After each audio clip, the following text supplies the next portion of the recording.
Well, for a talented hockey player, being selected in the first round of the NHL draft is hardly a guarantee to fame and riches. And playing by the rules on the ice is no protection from the rules of the hockey business off the ice. These are truisms that are proven in each and every hockey generation. As evidence tonight, we begin a three-part special documentary entitled Requiem for a First Rounder. Put it back inside the Penguin line. Doug Bodger. Lay it off to Roger Belanger and up to Mario Lemieux. Lemieux comes in. Now good lead pass. Here's Belanger in. Belanger shoots one, and that went wide. Up to Belanger. Shooting the puck, and the stop is made by Froese. Loose in front. Well, Belanger has a wicked shot. In fact, Penguin netminder Michel Dion says he has the hardest shot on the team. Boy, and he gets it off quickly, too, Mike. At that time, he just kind of acted like he wasn't going to take a shot like that. Belanger appears to be the highest-rated forward. From Kingston, Canadian, Pittsburgh tape, Roger Belanger. Roger Belanger was destined to be a star when he made the NHL in 1984. With his powerful shot and his buzzsaw skating, the 18-year-old center from Welland, Ontario was bound for glory with the Pittsburgh Penguins. He was a great player. You know, they really were high on him. He was a big, solid guy, a Rick Tocchet type, big upper body, strong, could shoot the puck real hard. There's not too many guys that were on that ice, and he was 18 years old, his first camp, that had a harder shot than Raj. He'd come down, do a certain spin or a drill, and he'd take a shot, and I would really notice the power of his shot. He'd blow a few by the goalie and would put a big smile on my face. But the smiles faded quickly for Belanger and his family. By 1988, serious back problems had killed Belanger's career. Neglect then killed his dreams. Today, the name Roger Belanger turns up only in trivia.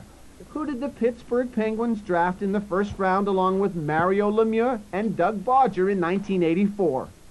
Roger Belanger. Roger who? It'll win you a bet any time. As far as watching hockey, I really can't, and I can't look back in my scrapbooks. I can't look at the pictures. They just turned me off just because of the way I was treated. Belanger and his family say he was abandoned. In a $2 million lawsuit filed in Ontario court, they claim the Penguins knew Belanger had a serious back problem, yet sent him out to play for 3 years without proper treatment. That his agent, Don Meehan, left Belanger to fend for himself when those problems threatened his career. And that the NHL Players Association, his union, failed to protect his legal rights for damages and compensation. No defenses have yet been filed, and the allegations remain to be proven. Who knows what I could be doing if I got the proper treatment back then. 10 years, it's almost 10 years now since I've gotten drafted. I could be making $10 million. Who knows? It isn't just the pain and of the disability that he's suffering. It isn't just the pain that he's got from a back problem or anything like that. There's a mental thing that happens here, and it happens to every athlete, I can assure you. The fact that they can't physically play anymore mentally disturbs them, and it's as bad as the pain they suffer. Roger Belanger's story is conventional enough. The eldest of 3 children, he grew up playing hockey on a backyard rink in the canal city of Welland. I believe I was about 3 years old, 4 years old. My dad put me on some skates and gave me a stick, and then that's just from there on. I just kept doing it every day. We didn't have a big yard, but we had enough to build a pond to have some fun. Yeah. And then all the other times we got up very early in the morning to go to the arena to skate and practice before everybody else got there. So. In hockey-mad Welland, Belanger climbed the ladder of minor hockey with future NHLers such as Adam Creighton. Belanger was the grinder, the unsung hero of 100 fights for the puck. But it wasn't until 1982, the Ontario Hockey League draft of 16-year-olds, that he emerged as a pro prospect. He was chosen by the London Knights. I just remember when I heard his name, we just walked around to the other end of the arena where nobody was around. I just hugged him, and we couldn't believe it, eh? Like we didn't know he was going to go in the second round in Junior A. We didn't have a clue. Here's Belanger. He has a great shot. He scored 5 goals in one game recently against the Peterborough Petes. And he only had 6 shots that whole. While his family thought he'd arrived, it wasn't until 2 years later, the year he was eligible for the NHL draft, that Belanger himself believed he had what it took. I guess when I really realized I had potential was my 1 year in Kingston. I scored 44 goals or so. I almost got 100 points, and then after that I got drafted. He sort of had the skill all along, but he was always, you know, a little laid back, not laid back, but he didn't want to be in a spotlight, eh?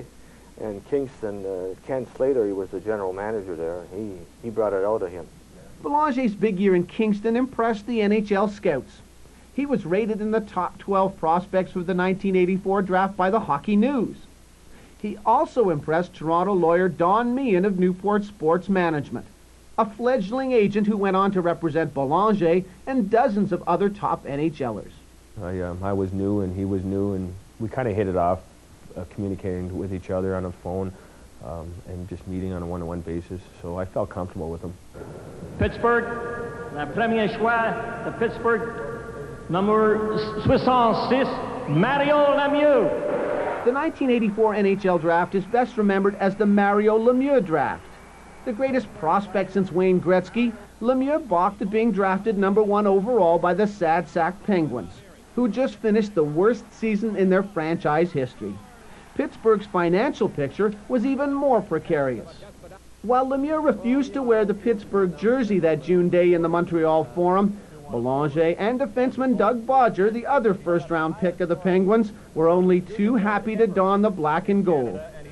Bodger was selected 9th, while Belanger was chosen 16th overall. We, got the picture taken, the hats on, and everything, the old routine. But Mario wouldn't come to the table, and I looked at him. Are you crazy or what? This is the National Hockey League. They weren't one of my favorite teams, but yeah, like you said, I really wasn't in a position to be fussy and say, no, I don't want to go there. I was just happy that any team picked me up, whether it be Pittsburgh, Montreal, Philadelphia. He's the type of player we're looking to get into our franchise, Pittsburgh GM Eddie Johnson gushed to the Hockey News. With that endorsement, the cash-strapped Penguins gave Belanger a contract worth $275,000 over 4 years, but only if he stayed in the NHL. He'd earn only a fraction of that if he was sent to the minors. But Roger Belanger had no intention of playing in the minor leagues. By the time he attended his first pro training camp in Pittsburgh at the age of 18, he was in the best shape of his life, passed the physical with flying colors. And most of the Belanger family made the 5-hour trip south from here in Welland to Pittsburgh. And I went there expecting him not to do very well, because I was thinking, God, Mario Lemieux or whatever. And then I just was so happy inside for him and for me and for my parents, because he did so well there. He was fitting in. I couldn't believe it. You know, not because he's my son, but he looked really good, like he was keeping up with everybody. And I think he was sort of staying back a little bit, because he was in great shape that year, like he was in super shape. In the excitement of that first NHL camp, one body check went by almost unnoticed. It was September 26, 1984, the annual Pittsburgh black and gold scrimmage. I was in the corner, and exhibition games, anything pretty well goes. You know, everybody's trying to get a spot, and I got hit dirty. A little cross-check involved in that. I was already bent over, and then I just got hit in my lower back, so just basically the shock of the hit, and being bent over, not being supported, my body not supporting myself. But right then and there, I just felt a quick pinch, like you were to get pinched by a needle, or a sharp pain. That's initially what I felt, and then after that, it gradually got worse. A simple incident in a long-forgotten exhibition game. Yet its aftermath would haunt Belanger. Within hours, he'd be racked with back pain. Within a few years, his career and his dreams would be finished. The Pittsburgh Penguins, Don Meehan, and the NHL Players Association declined to be interviewed for these stories. Now, tomorrow in Part 2, we follow Roger Belanger's painful journey from the NHL to the bottom of the hockey world and to the end of his dream. Now, here is your national sports scoreboard on a national roll. Be on the National Sports